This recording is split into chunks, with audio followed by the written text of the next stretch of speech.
profesionales que forman parte del servicio de neurología del Hospital Álvarez, el doctor Diego Ballesteros, la doctora Rita Andriachi y la doctora Marcela Roncoroni.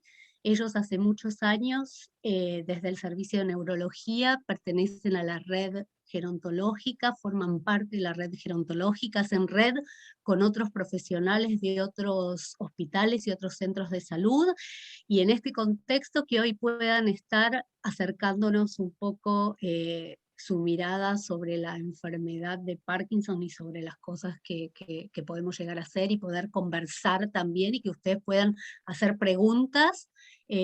Para mí es una buena oportunidad. Le doy la palabra entonces al doctor Diego Ballesteros, así inicia, y la idea es que si van surgiendo preguntas, vayan o levantando la mano, no sé cómo, esa es una buena forma, hay una manito para que ustedes puedan pedir la palabra, o al final la escriben y nosotros vamos tomándolas. Bueno, Diego Bueno, Ballesteros, te escuchamos. arranco entonces. Dale. Bueno, primero, muchas gracias por la invitación. Es un placer para mí poder estar acá y poder aportar algo, ¿no? Y la idea es hablar un poquito, a mí me toca hacer tratar de definir la enfermedad y aclarar algunos puntos que muchas veces son consulta o dudas o inquietudes de las personas que tienen la enfermedad o de familiares que tienen algún paciente con la enfermedad de Parkinson. Ella hablaba muy bien que justo el 11 de abril se conmemora en relación al nacimiento de James Parkinson, y básicamente la enfermedad de Parkinson es por definición una enfermedad que es neurodegenerativa, y eso implica que hay a través de los años pérdidas de ciertas estructuras neuronales que generan los síntomas típicos de la enfermedad. Es multisistémica porque afecta a múltiples estructuras, algunas dentro del cerebro y otras fuera del cerebro, y es una enfermedad que clásicamente es evolutiva, en la mayoría de los casos es lentamente evolutiva. La enfermedad, eh, si uno se plantea cuáles son las causas de la misma, hoy por hoy lo más aceptado es que hay por un lado una predisposición genética, no un gen específico, que son la minoría de los casos, y sobre todo casos familiares, casos de personas jóvenes de 30 y pico, 40 años, sino que la mayoría de los casos tienen una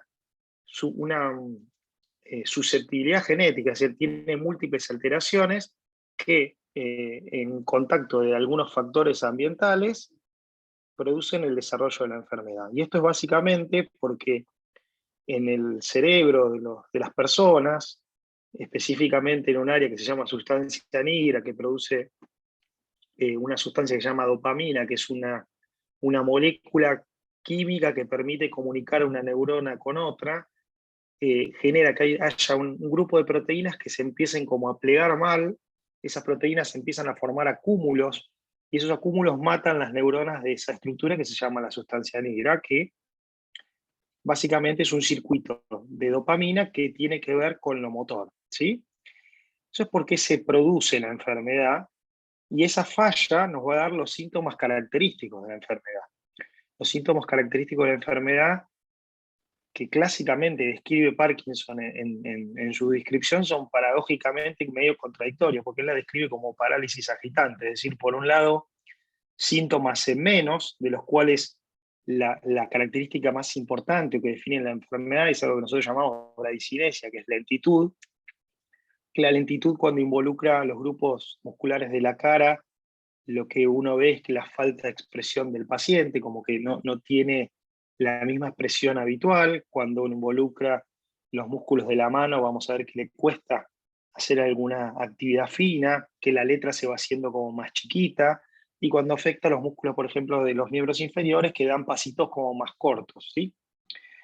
A su vez, lo otro síntoma que se asocia es la rigidez, que es el aumento del tono, es decir, que cuando uno le quiere movilizar una articulación al paciente está más difícil o más, ofrece más resistencia. Y por último, el temblor, que es lo que, si bien no está en todos los pacientes, es por ahí para lo que la gente es el síntoma más llamativo y más marcador de la enfermedad, que es probablemente la forma de presentación más frecuente de la enfermedad, o al menos la forma que más frecuentemente la gente reconoce, porque en los últimos años, si bien James Parkinson ya lo había descrito en su trabajo original, empezaron a aparecer otros síntomas en la enfermedad, que se llaman síntomas no motores. Se llaman síntomas no motores porque, en general, porque afectan otras estructuras y se caracterizan por ser trastornos que no tienen que ver con la esfera por ahí motriz del paciente.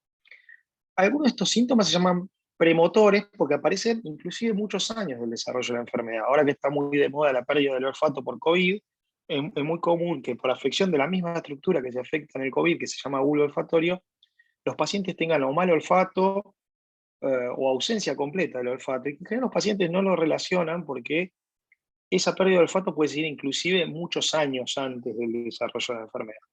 Otra cosa que puede aparecer muy temprano es la constipación, y otra cosa es la tonía, la pérdida de la tonía del sueño REM. Hay una parte del sueño en la cual los humanos soñamos para practicar nuestras actividades motoras, que en la antigüedad eran actividades motoras de fuga o de escape, por si no sé, nos quería comer un tigre en la prehistoria.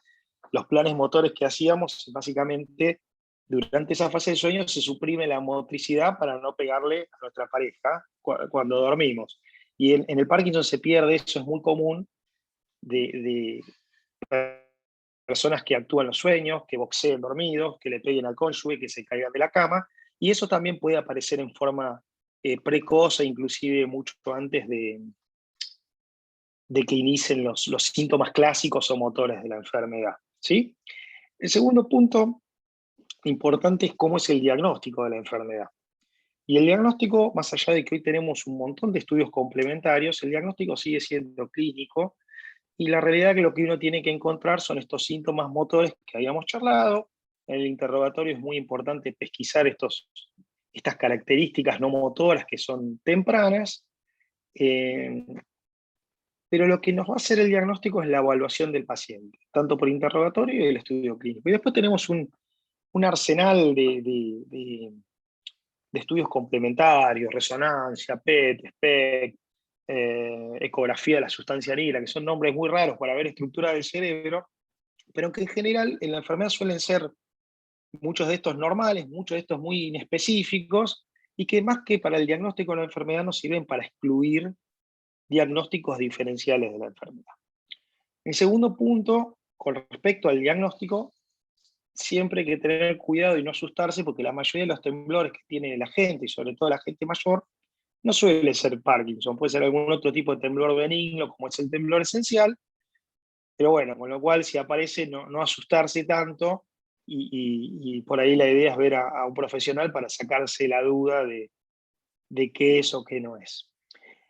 Y en general la enfermedad tiene la ventaja con otras enfermedades neurodegenerativas, que si bien perdemos estas estructuras que producen esta sustancia que es la dopamina, uno puede suplementarla desde afuera eh, con medicación por vía oral, es decir, reemplazar lo que nos falta con alguna medicación. Con lo cual, a diferencia por ahí de otras patologías como el Alzheimer, tenemos muchas más herramientas para que el paciente ande mejor. Entonces uno debería encarar estos pacientes desde el punto de vista terapéutico, en principio, yo diría tres pilares o dos pilares. El primer pilar tiene que ver con la terapia farmacológica, de las cuales tenemos un arsenal muy grande y no importa cuáles, pero básicamente los fármacos que tenemos apuntan a dos grandes cosas. A enlentecer la progresión de la enfermedad, es decir, que la evolución sea más lenta de lo que sería liberar al azar, y el segundo punto, en mejorar los síntomas de la enfermedad. El segundo gran pilar es todo lo que tiene que ver, me parece a mí, con tratamientos no farmacológicos, de los cuales vamos a tener una amplia gama que nos es muy útil. En algunos pacientes que tienen, por ejemplo, problemas para hablar o para articular la palabra, se puede utilizar la fonoaudiología. Después hay terapias de rehabilitación motora como puede ser la kinesiología. Y es interesante acá también que más allá de los tratamientos kinésicos, que por ahí son cosas que los médicos estamos más acostumbrados a recomendar, hay un montón de otras terapias alternativas que han mostrado una gran eficacia en el control de los síntomas de la enfermedad o en mejorar los controles. Y entre esos tenemos muchas terapias que son llamadas alternativas, que yo no sé si es el término correcto, sino que yo siempre digo que son complementarias. Puede ser el tai chi, hay un montón de estudios que han demostrado que el tai chi mejora la postura en los pacientes, mejora la marcha. El tango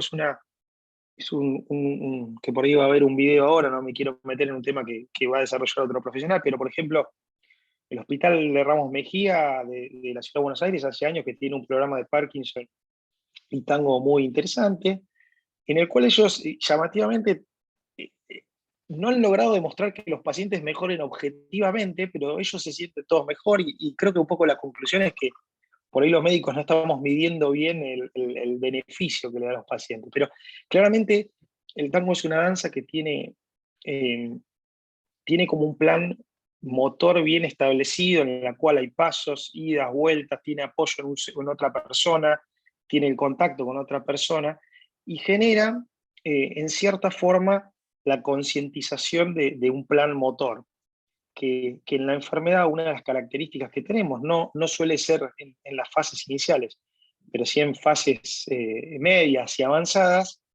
Uno cuando va caminando no va pensando que tiene que dar un paso y el otro. Es el plan de marcha, el plan motor es un plan completamente inconsciente. En la enfermedad un poco ese plan motor que tiene el cerebro se altera por disfunción de los circuitos dopaminérgicos, los circuitos cerebrales, y genera que el paciente a veces tiene como una marcha que no, es, no es posible, es infructuosa, que se traba, que se queda como trabado en el piso, que le cuesta caminar, y muchas veces el paciente concientizando la marcha, es decir, un paso, después el otro, lo suele mejorar. Yo creo que el tango en eso, que a uno le aporta estímulos externos, sonidos, pasos, es extremadamente beneficial para la marcha y es muy útil para la postura, con lo cual es una terapia que yo recomiendo y tengo muchos pacientes que los mando a hacer tango.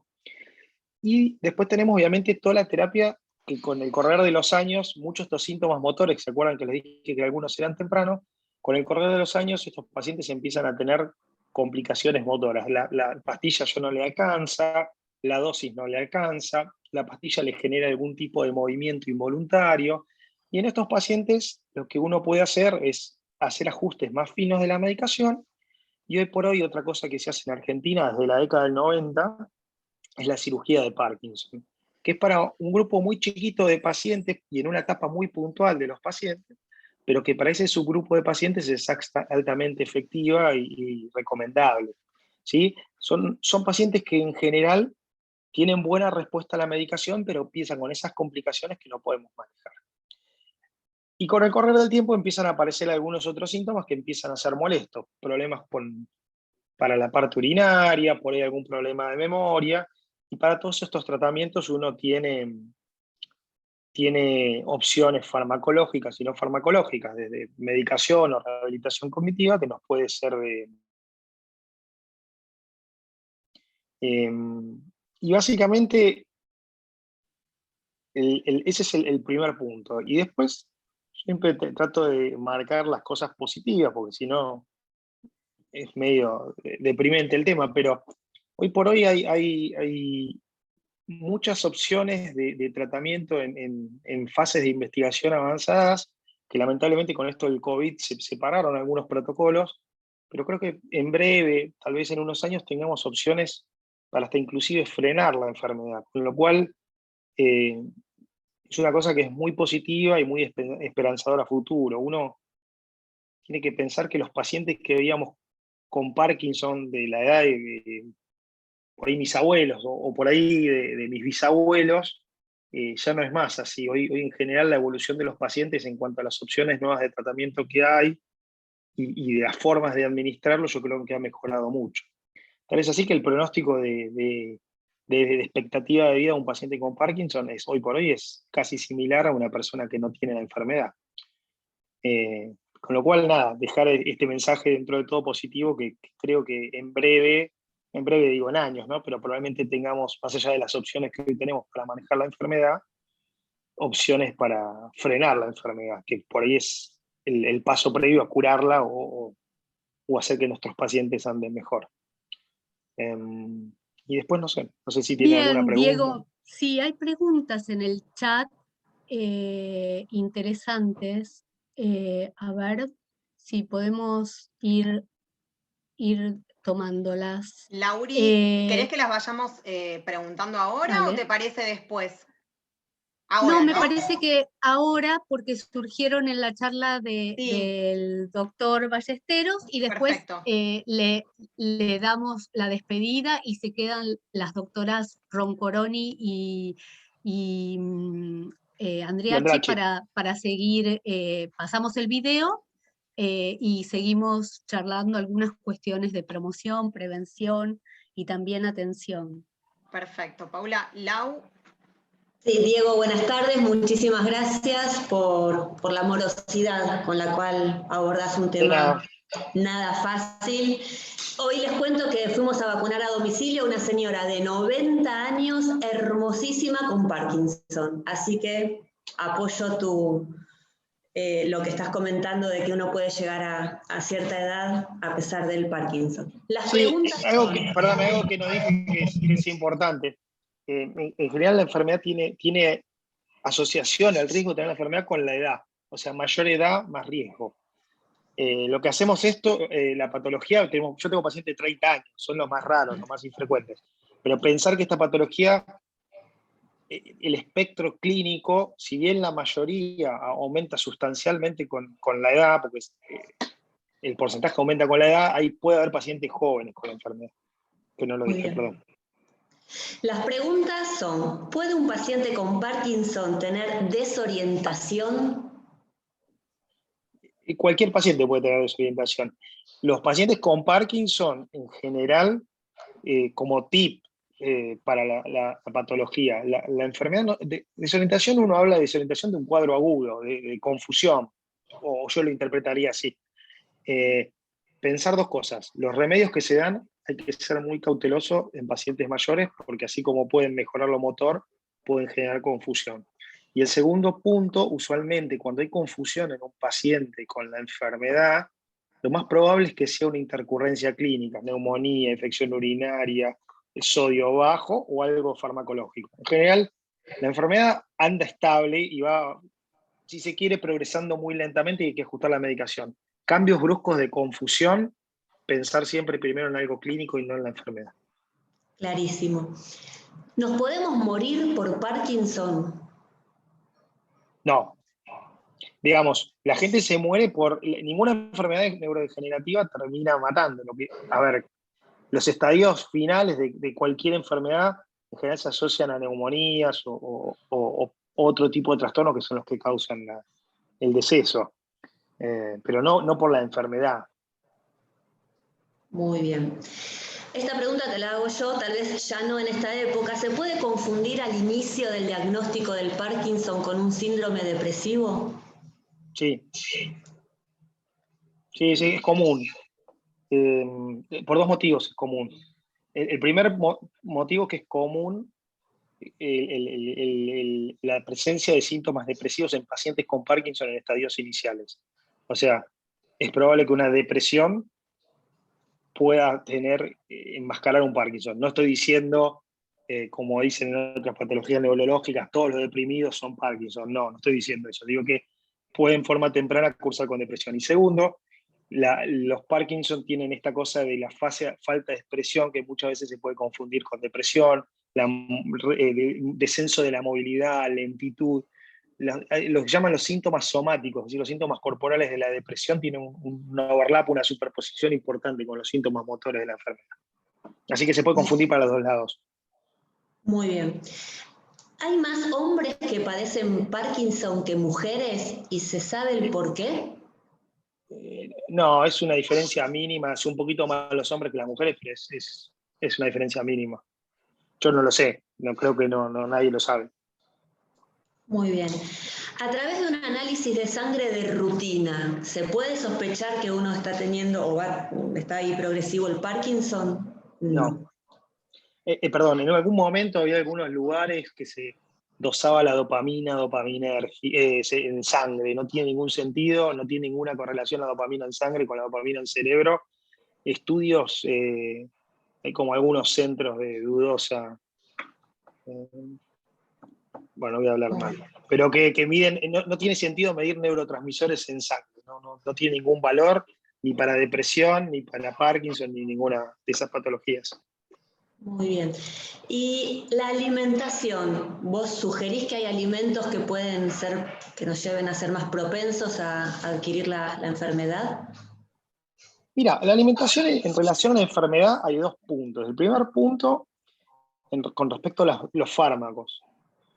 La levodopa, que es la droga que se da, hay que tener cuidado porque a veces uno puede pensar que no funciona y en realidad se absorbe menos cuando uno la da con dietas con proteínas o lácteos. Es decir, fijarse de alejarla del remedio. Y el segundo punto, no hay una dieta estrictamente, pero sí lo que hay en los últimos años, muchos trabajos que hablan de los beneficios de dietas sanas como la dieta mediterránea, que son ricas en pescados, en verduras y no tanta carne vacuna de grasa.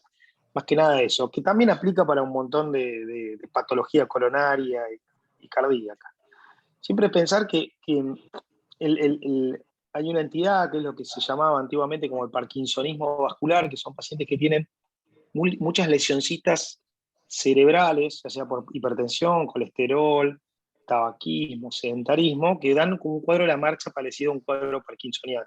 Nosotros hace unos años en otra institución habíamos hecho un trabajo de cómo estas lesiones impactan propiamente en los pacientes con Parkinson. A lo que voy es, si uno tiene un cuerpo más sano, tiene menos de estas lesioncitas en el cerebro, su enfermedad de Parkinson va a ser más benigna, porque no le está sumando un daño extra al cerebro.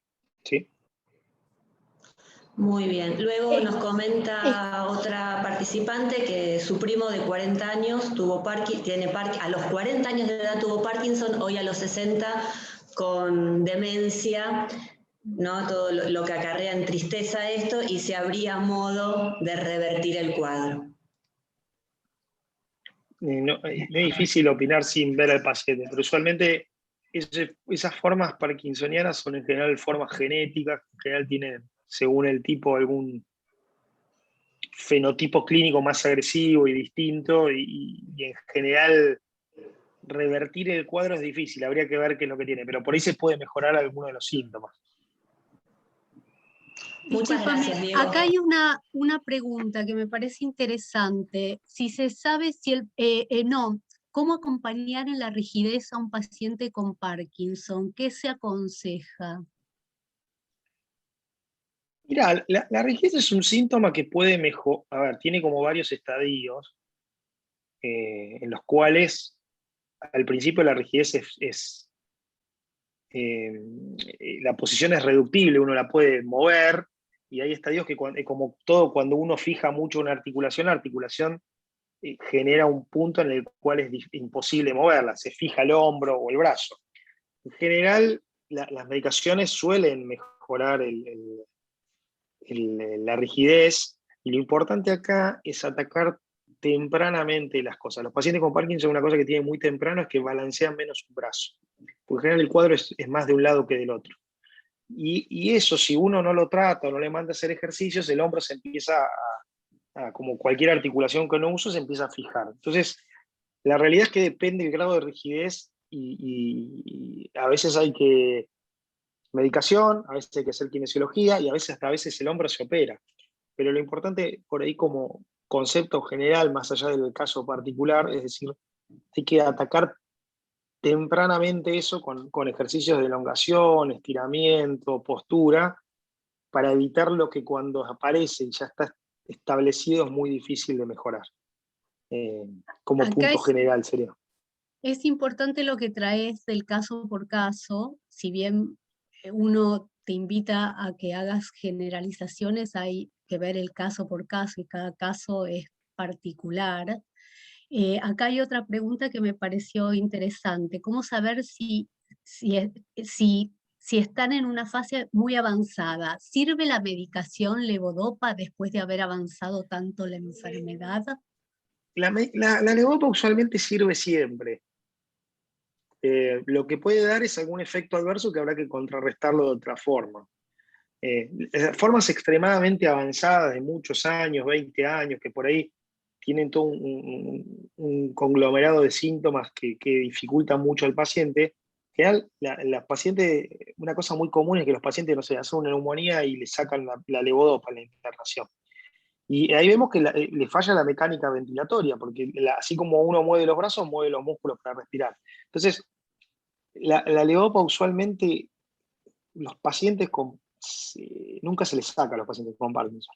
Y si tiene alguna complicación por levodopa, hay que buscar la forma de manejar esa complicación, porque si no uno le saca la movilidad al paciente. Yo diría, no tengo recuerdo de algún paciente mío haberle sacado la levodopa puntualmente, ¿no? Si es un Parkinson, independientemente del estadio. Porque pasa esto que yo te digo, empiezan a tener más rigidez, empiezan a limitar la movilidad ventilatoria, los trastornos deglutorios, si está comiendo, algunos por ahí tienen una sonda, no sé, estadio terminal en un paciente de muchos años. Pero usualmente no se saca la levodopa. Bueno, Diego, te agradecemos. Bueno, Te agradecemos mucho. Ahora lo que vamos a hacer es seguir pensando algunas cuestiones que tengan que ver con los estilos de vida saludables o los estilos de vida que pueden ayudar o acompañar, si uno tiene instalada la enfermedad, acompañar mejor, porque vos traes esto también, de que hay cuestiones que tienen que ver con los estilos de vida que ayudarían a mejorar las condiciones. hay dos cosas fundamentales que el paciente puede hacer para mí. Una es los estilos de vida saludables, actividad física, dieta sana, ejercicio, control de las potenciales complicaciones clínicas que cualquiera de nosotros va a tener después de cierta edad. Y el segundo punto para mí que es fundamental es la actitud positiva frente a la enfermedad. No hacer no hacer de la enfermedad el eje central de su vida, porque cuando uno hace eso, en general, en mi experiencia, los pacientes que terminan yéndole mal porque sus expectativas nunca se cumplen, digamos, ¿no? Empeora la enfermedad eso, Sí, a totalmente. tu modo de ver. Sí, Claro. sí, yo creo que los que tienen actitud positiva andan mucho mejor que los que no, pero bueno, no tengo forma de comprobarlo científicamente, lo comprobás clínicamente. Totalmente. Pero bueno, como esta es una enfermedad que se diagnostica clínicamente, por eso agradecemos tu experiencia clínica y que nos la hayas traído hoy, esta tarde, y te saludamos con un aplauso. Bueno, muchas gracias, Diego, muchas gracias, súper claro. Están agradeciéndote, bueno, ahí ves en el chat los mensajes de agradecimiento. Seguimos, claro. Sí, y quedan muchas preguntas también, así que bueno, igual vamos a ver si podemos pasamos el video ahora. Sí. Dale, continuar. yo última les paso un mail, si alguna duda queda pendiente, buenísimo. me la mandan. Mil gracias, Diego, muchísimas gracias. Muy bien, hasta luego. Chau, nos vemos. Bueno, después de la hermosa charla y tan clara que nos dio Diego justamente menciona, ¿no?, un poco esto de las distintas alternativas de terapia. Nosotros queríamos contarle una bastante novedosa que él la mencionó, además del Hospital Fernández, como mencionaba el doctor Ballesteros, en el FLENI también hay todo un área, un equipo de investigación sobre Tango y Parkinson, que, bueno, parte de esta investigación es el profesor Diego López, como les contaba al inicio, que es el fundador de la Escuela Isitango, y que desarrolló este método novedoso para trabajar con la enfermedad del Parkinson y rehabilitar algunas de los síntomas a través del tango argentino. Les vamos a compartir un videíto, la idea era que pudiera estar él y pudiera transmitirnos todo su saber y su experiencia, pero bueno, le mandamos este saludo afectuoso. Y bueno, vamos a pasar el videíto para que él a través del video nos cuente cómo es la experiencia en tangoterapia. Pero sí Díganme. la vamos a poder pensar con las doctoras Roncoroni y Andriachi, Absolutamente. neurólogas ambas, que forman parte del servicio del Álvarez y nos vamos a poder seguir pensando. Buenísimo, genial. Bueno, díganme si se escucha y se ve. ¿Se ve? Verlo van a ver, ahora lo pongo para ver si lo escuchan.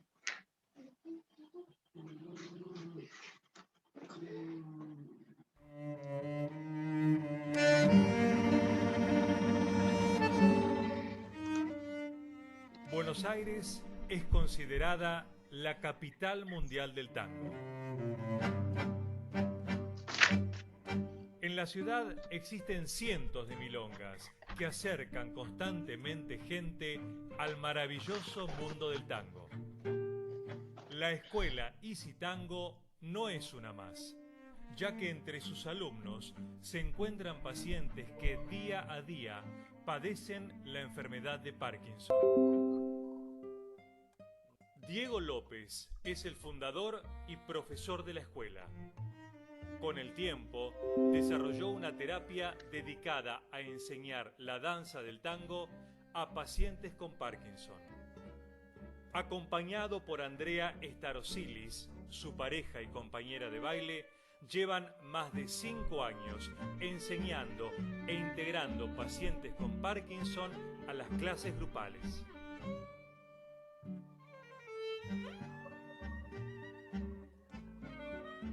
Lo que sucede habitualmente cuando una persona que padece la enfermedad te llama o se conecta conmigo y hay como cierto resquemor o cierta timidez inicial porque tienen el prejuicio de que el tango es una danza difícil. Y bueno, los conocí a ellos y volví a mi casa y le dije a Romina, Romina, conocí las personas con las que vos vas a bailar tango. El dispositivo central de la enseñanza es el manejo del abrazo y en ese aspecto el tango es muy contenedor y todas las dificultades técnicas que pueden encontrar o todas las dificultades motrices que pueden encontrar las resuelve el abrazo. Y en el abrazo de tango, en esto, ¿no?, de cuidar al otro, también la persona que tiene esta enfermedad hace que tenga que cuidar al otro. Porque muchas veces con las patologías, cualquiera que sea, la persona se instala en un lugar de yo soy la enferma y me tienen que cuidar a mí. Entonces, en el tango, al salir de ese rol, porque uno tiene que cuidar al otro, es como cambiar a la persona de rol, de eje, de lugar en la vida y decir, bueno, acá ya no sos la enferma, tenés que cuidar a tu compañero con el que estás bailando. Ellos saben que nadie les va a preguntar nada absolutamente de su enfermedad en particular y tienen la posibilidad de integrarse a lo que nosotros hacemos semanalmente, que es una práctica abierta para nuestros alumnos, y ahí se socializan y el socializarse empieza a elevar estados emocionales y estados motivacionales. Colaboramos con el grupo al cual lo hacemos pertenecer, pero esto no es que lo hayamos conversado, esto no está escrito en ningún papel ni nada, esto surge espontáneamente por el factor humano con el cual está armado el grupo. Yo creo que vive el día de la semana fascinada esperando el viernes. Es súper emocionante ver cómo lo primero que podían hacer, que era muy poco, que era con mucho miedo, era con mucho miedo al fracaso, después eso se va diluyendo y aparecen esos bailarines de adentro que ni ellos pensaban que los tenían y que a veces indirectamente, directamente, agradeciendo a una patología tan severa, encontraron una pasión en la vida, ¿no? Entonces, esos son los que más después tienen satisfacciones.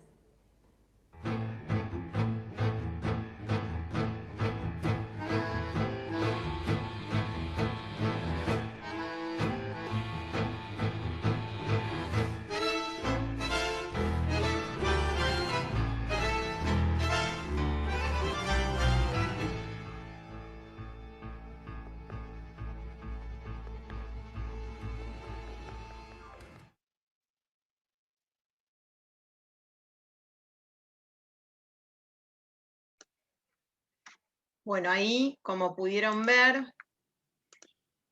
era un poco la experiencia contada a través de Diego y su esposa, y sobre todo cuáles son los beneficios, ¿no?, de esta terapia. Así que, si te parece, Paula, Sí. ay, se me fue el audio, Sí. para que presentes a las profesionales. ¿Querés dejar de compartir pantalla? No estoy pudiendo. Ah, bueno.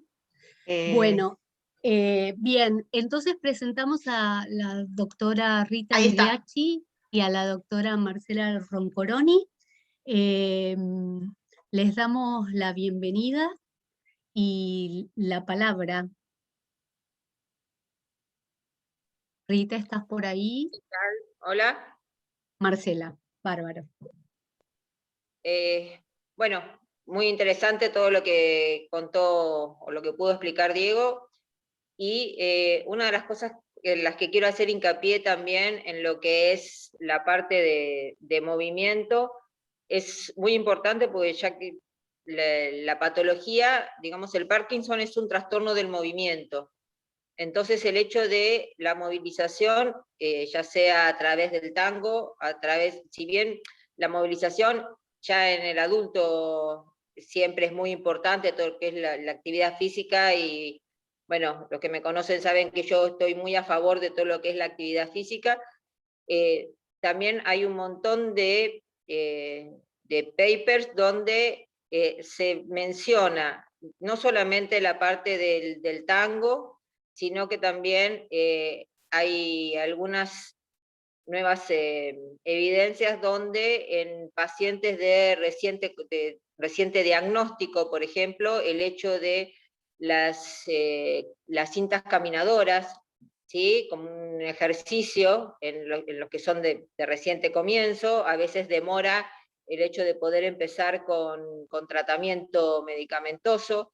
Después en pacientes un poquitito más avanzados, lo que es la bicicleta fija, lo que es también, hay escuelas que trabajan sobre la marcha nórdica, esa marcha que se utilizan los bastones, que llevan todo un aprendizaje ya de por sí la marcha, también es muy beneficiosa para todo lo que es el movimiento de pacientes parkinsonianos, como para cualquier otro paciente, ¿no es cierto? No solamente una hora, porque estamos hablando del Parkinson en sí, pero todo lo que es actividad es buena para todo, y como había mencionado el doctor Ballesteros, el hecho del Tai Chi para lo que es la parte de equilibrio, y después ya, digamos, más específicamente, a veces kinesiologías más individualizadas, pero todo lo que es, todo aquello que se pueda hacer en forma grupal, ayuda a todo lo que es la parte de sociabilización, y el tango dentro de lo que es la parte de música, lástima que el profesor no lo pudo mencionar, o no pudo estar con nosotros, pero tiene toda una cadencia el tango que interviene en lo que es la marcha en sí.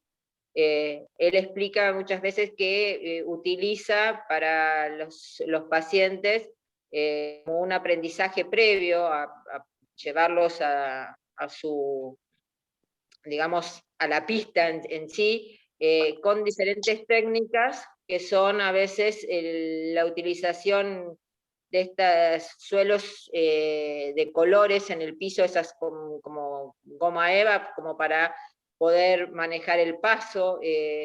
Utiliza a veces conos para hacer slalom, para ir haciendo las distintas actividades en lo que es la iniciación al baile del tango. Y obviamente lo que es el abrazo, esto de la contención, ¿sí?, que mencionaba mucho en ese pequeño video que mostraron. Marcela, ¿podrías explicar qué es la marcha nórdica? La marcha nórdica es una marcha que se utiliza con los bastones tipo los bastones de esquí,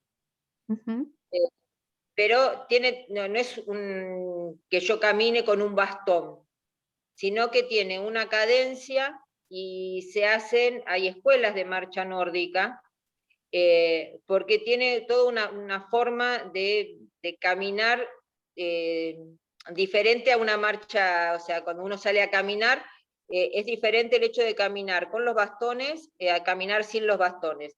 Es un apoyo y ayuda mucho a lo que es el movimiento acompasado. La marcha nórdica generalmente se hace en lugares donde no hay, o sea, no en las calles en las veredas que tenemos nosotros, ¿no? Pero sí. Esa es la marcha de obstáculos. Sí, capaz que ahí usamos los bastones para no caernos, pero generalmente se hace más, digamos, en lugares de tierra o... ¿De montaña? ¿Es de montaña? No necesariamente de montaña. No es que sea para escalar. Sirve para escalar, pero no es esa la finalidad de la marcha nórdica. Se hace más que nada, o sea, en lugares planos, o sea, sin que sean con desniveles o con subidas y bajadas. ¿Es más que nada trabajar en un ritmo? Es más que nada trabajar en un ritmo. Sí. Gracias. No. Hola. Hola. Hola, Rita. Rita. Ahora me pude conectar. Bueno, ante todo, gracias por habernos invitado, que es un gusto para nosotros participar. Diego creo que fue muy claro con lo que estuvo explicando, y a mí me gustaría hacer algunas consideraciones con respecto a lo que es una enfermedad crónica, como por ejemplo el Parkinson, que para nosotros los que hacemos neuro, las enfermedades en general, las crónicas, nos llevan a acompañar a los pacientes durante muchos años y ver durante mucho tiempo cómo hay que sobrellevar esa enfermedad. Entonces se pasan por muchas etapas. Todo esto está excelente porque lo primero que uno tiene que hacer es, como dijo Diego, una actitud positiva frente a una enfermedad que es crónica y nos va a acompañar mucho tiempo. Por otro lado, hay que tratar de que esto no nos excluya, que esto nos permita la inclusión en distintas actividades, aún en aquellas que ni siquiera nos imaginábamos que íbamos a hacer, porque creo que cuando planteamos el movimiento, el tango, por ahí no es algo que era habitual en la gente que padece la enfermedad. Y está bueno poder incursionar a modo de aprendizaje, además, en estas actividades que no estábamos habituados. Con respecto al tango, me gustaría decirles que hay varias escuelas. Hay un equipo que es el de la doctora Aracaki en el Ramos Mejía, que empezó hace muchos más años, que incluso llevó este trabajo de trabajar con tango hasta Canadá, en donde se empezó a implementar en Canadá la terapia de bailar tango para rehabilitar el Parkinson, y con bases científicas, porque por ejemplo el ritmo del tango es el de 2x4, que tiene una cadencia que genera un engrama que desbloquea la traba del movimiento que aparece en el Parkinson. Entonces, no es cualquier ritmo, es el tango porque tiene una cadencia y un compás que es adecuado para esto.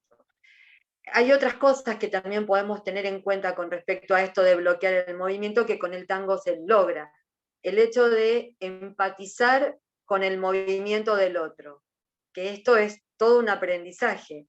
¿Por qué? Porque en el paciente con Parkinson muchas veces queda trabado en el piso, sin poder moverse, sin poder hacer ningún tipo de movimiento, y esto de el movimiento del otro a veces es lo que genera el desbloqueo de eso. Capaz que es difícil de entender, pero por ejemplo, si un paciente queda pegado en el piso y no se puede mover, lo que para nosotros es lo que llamamos freezing, a veces el pestañear o el mirar una luz o el mover un brazo hace que se desbloquee el movimiento. En el tango, el hecho de acompañar a quien nos está llevando en el baile, también uno puede ver que se mantiene la cadencia y que ese bloqueo que suele pasarle al paciente no es tan evidente. Me parece muy loable lo que hace el profesor Diego en que lleva este espacio a un ámbito no hospitalario, porque también es una forma de sacar del lugar de la enfermedad, o sea, se está rehabilitando algo, se está tratando un paciente con la enfermedad al cual se lo está incluyendo en una actividad social, pero fuera de un ámbito hospitalario. Y esto es como, bueno, me corro un poco de la enfermedad, y eso me parece grandioso. Y con respecto a la progresión de la enfermedad y los cuidados que se necesitan, yo creo que si bien no es como otras enfermedades neurológicas, también implica una concientización del entorno que acompaña, porque es un paciente que empieza a tener otros tiempos de movimiento, otras lentitudes para hacer lo mismo, y lo que no hay que permitir es la defuncionalización de ese paciente. Entonces, el paciente con Parkinson, aunque en forma lenta, tiene que poder hacer las actividades de la vida diaria con asistencia a veces de su entorno, pero dentro de todo lo que pueda. O sea, no porque uno le pueda atar los cordones más rápidos va a decir, no, deja que te los ato yo. Hay que tratar de acompañar a todo eso que va apareciendo, que no es fácil, pero la idea es que uno pueda, en estas enfermedades tan largas, no agotarse en el acompañar, ¿no? Y esto me parece que es muy valedero. Como decía Marcela, todo lo que tenga que ver con el movimiento, todo lo que tenga que ver con el movimiento es bien recibido. Todo lo que tenga que ver con la música es bien recibido, porque nosotros sabemos que en determinadas situaciones los medios alternativos que tenemos y que se nos brindan a través del arte son fundamentales para corrernos del espacio de lo crónico, del espacio de lo que nos limita, del espacio donde a veces no es fácil, porque uno se ve limitado en la escritura, limitado en el habla, limitado en el movimiento. Entonces, ¿cómo hacer para vencer todo eso? Bueno, es un ejercicio, ¿no? Es una cuestión donde a veces se complica, pero se puede lograr. O sea, creo que hay que quedarse con esta reflexión de lo que decía Diego, ¿no? Que hoy por hoy no podemos hablar de cura, pero tampoco podemos quedarnos pensando como en otras décadas, en donde tener un Parkinson nos condena a estar fuera de la sociedad. Entonces, creo que si nos quedamos con eso, vale la charla. Bueno, no sé si tienen algunas cosas para preguntarnos. Acá estamos. Escuchándote, Rita, pensaba en los prejuicios, ¿no? En poder trabajar, pensar, conectarse con los prejuicios que muchas veces se etiquetan y dejan a uno más rígido y paralizado que la misma enfermedad. Y considerar, pensaba, ¿no? Cómo ustedes piensan que entra en juego lo emocional, ¿no? En la enfermedad. Cómo se puede tomar y desde allí cómo hay cuestiones Yo creo que para es hacer. una de las partes que hay que apuntalar más. O sea, a mí me ha tocado acompañar por más de 15, casi 20 años a pacientes que han empezado jóvenes con Parkinson, y por ahí he acompañado sin que se tuvieran que retirar de la actividad laboral antes de tiempo, y esto me parecía como un logro, ¿no? O sea, sí modificando, porque las capacidades se modifican, pero digo, no retirándose de la actividad, porque no en todos los Parkinson se compromete lo cognitivo. Entonces, si uno tiene situaciones que están preservadas, bueno, hay que darle valor a eso como para ir acompañando. La depresión, como bien decían, a veces es un diagnóstico que uno hace en forma diferencial, si el paciente se mueve menos porque está depresivo o la depresión es parte de un síndrome como el Parkinson. Las dos cosas son válidas, pero también hay que tener en cuenta que a veces la depresión aparece en el paciente cuando el paciente se ve limitado. O sea que sería como una tercera apreciación más, ¿no? De hecho, si uno está en plena actividad laboral y de golpe se siente limitado porque se siente lento, porque tiembla, porque le parece que el otro lo mira y lo mira diferente, eso también genera depresión. Y esa depresión hay que acompañarla y tratarla, ¿no? Ojalá pudiéramos contar siempre con la interdisciplina y haya psicólogos y psiquiatras que pudieran acompañar este proceso, porque creo que es la única forma de poder sostenerlo.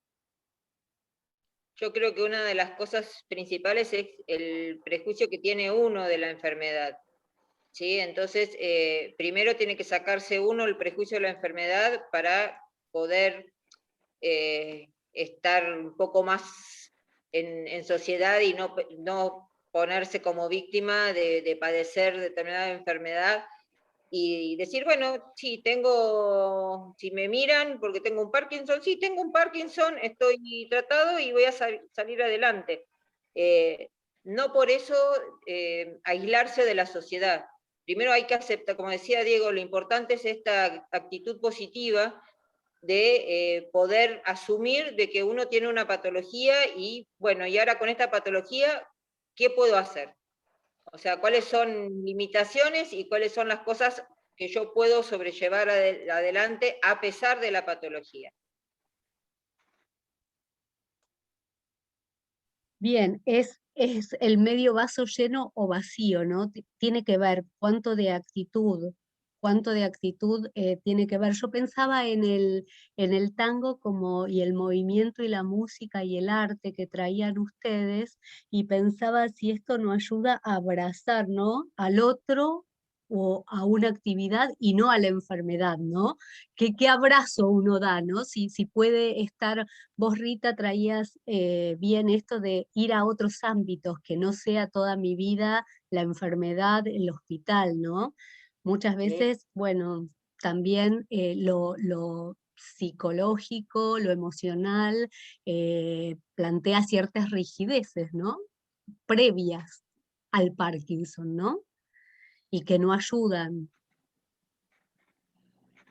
No, seguro, seguro. Yo creo que en esto de acompañar tiene que haber esto como decía Marcela, bueno, también es cierto que uno está hablando de estadios por ahí iniciales, donde el paciente empieza a notarlo, tiene dificultades, pero puede hacer cosas, y por ahí muchos se encuentran con que la realidad que les toca de lo cercano que conocen es gente que está mucho más limitada, con mucha más imposibilidad.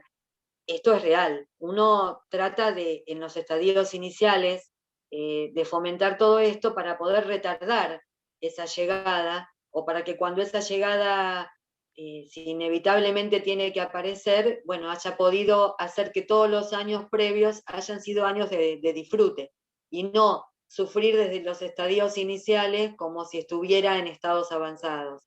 Entonces, es digamos, un paso a paso, y como vos bien decías, Paula, hay que contemplar cada caso en particular. No se puede hablar en general totalmente, porque hay muchas cosas que tienen que ver, las personalidades, o sea, creo que las dos acuñamos el concepto de que hay enfermos más allá de enfermedades, ¿no? O sea, entonces, la misma enfermedad en dos personas distintas no tiene ni la misma evolución, ni tiene las mismas características, por más que sepamos que a los dos les falta la levodopa. Eso estamos de acuerdo, pero hay formas y formas de sobrellevarlo. Sí.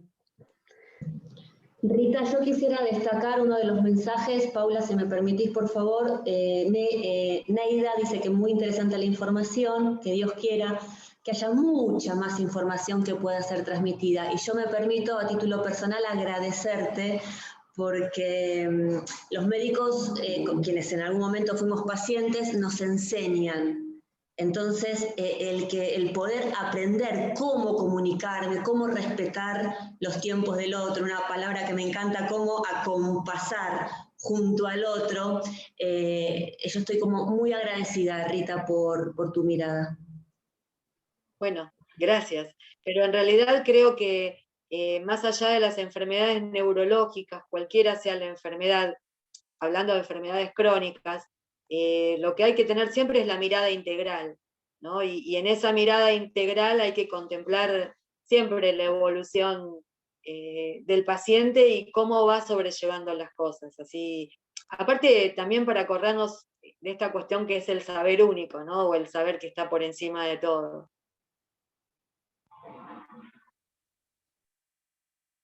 Muchas gracias